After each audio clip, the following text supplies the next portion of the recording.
নমস্কার বন্ধুরা, আমি পূর্ণিমা। আপনারা দেখছেন পূর্ণিমার হেসেল। আজকে দেখাবো তাদের জন্য যারা নতুন রান্না শিখছেন বা হস্টেলে থাকেন, খুব অল্প সময় অল্প উপকরণ দিয়ে কিভাবে ডাঁটা আলু পোস্তের তরকারি বানাবেন। তাহলে চলুন শুরু করা যাক। এখানে আমি 200 গ্রাম সজনে ডাঁটা নিয়েছি আর নিয়েছি দুটো বড় সাইজের আলু। প্রথমে আমি আলুগুলোকে ছাড়িয়ে নেব। আলুগুলো আমি একটা ছুরির মাধ্যমে ছাড়িয়ে নিচ্ছি।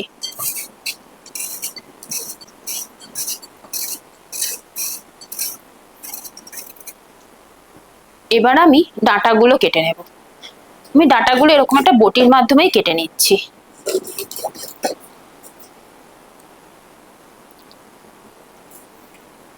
ডাঁটাগুলো আমি আস্তে আস্তে এইভাবে একটু ছাড়িয়ে নেব।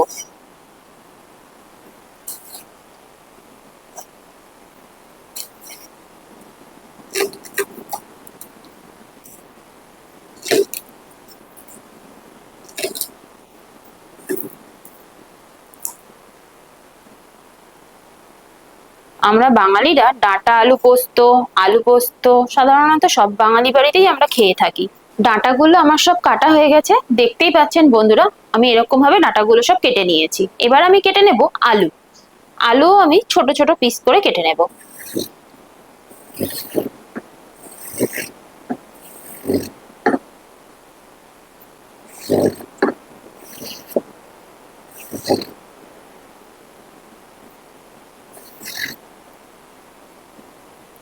আলুগুলো আমি এরকম সাইজে রেখেছি, আপনারা চাইলে আর একটু বড়ও রাখতে পারেন।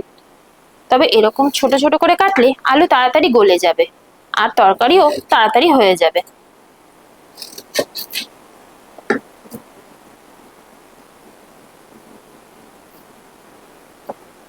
আমি এর মধ্যে বন্ধুরা একটু আদা আর পোস্ত বেটে নেব। আমি এর মধ্যে আদা নিয়ে নিয়েছি আর নিয়ে নিচ্ছি পোস্ত। আমি এখানে 25 গ্রাম পোস্ত নিলাম, আপনারা চাইলে আর একটু বেশিও নিতে পারেন। আর নিয়ে নিচ্ছি কয়েকটা কাজু বাদাম, দিয়ে আমি একসাথে পেস্ট করে নেব। আর আমি এর মধ্যে দিয়ে দেবো সামান্য জল।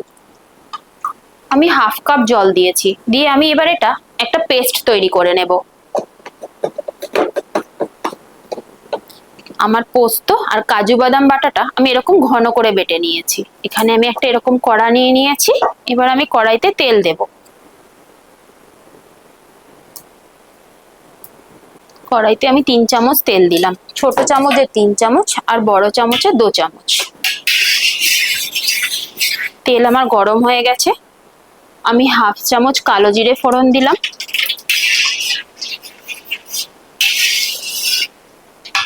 এবার আমি আলু ডাঁটা যেটা কেটে রেখেছিলাম সেটাই আমি দিয়ে দিচ্ছি।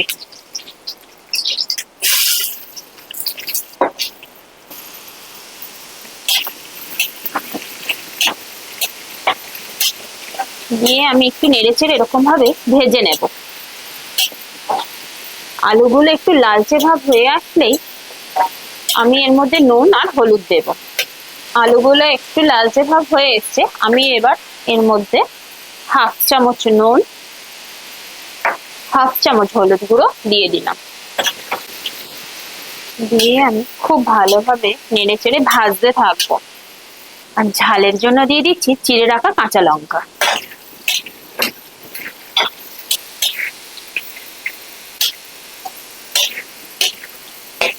এবার আমি হাফ কাপ মতো জল দেব।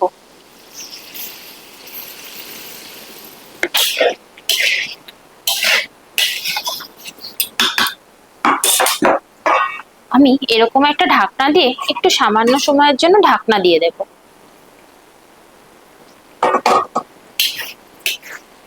পুরো জলটাই আমার টেনে নিয়েছে। এবার আমি এতে যে বাটা বেটে রেখেছিলাম পোস্ত বাটা, সেটাই আমি দিয়ে দেব।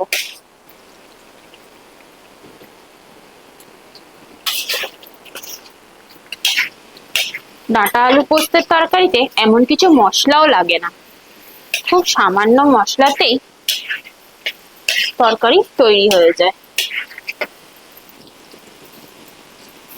এবার আমি এর মধ্যে একটু ধনে গুঁড়ো পাউডার দিয়ে দেব। আমি 1 চামচ ধনে গুঁড়ো পাউডার দিলাম। এবার আমি তরকারিতে জল দিয়ে দিচ্ছি।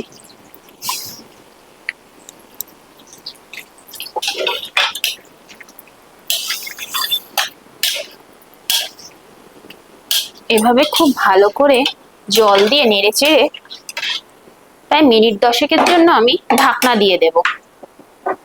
আর গ্যাসটা আমি হাই ফ্লেমেই রেখে দেব। 10 মিনিট হয়ে গেছে বন্ধুরা, আমি এবার ঢাকনাটা খুলে দিলাম। দেখুন আমার পোস্তর তরকারি রেডি। এবার আমি এতে একটু চিনি দিয়ে দেব। আমি এখানে 1 চামচ চিনি দিলাম স্বাদের জন্য। ডাঁটা আলু পোস্তের তরকারি সম্পূর্ণ নিরামিষ। বন্ধুরা আজকের রেসিপি আমার রেডি। আমি এবার নামিয়ে নিচ্ছি বাটিতে।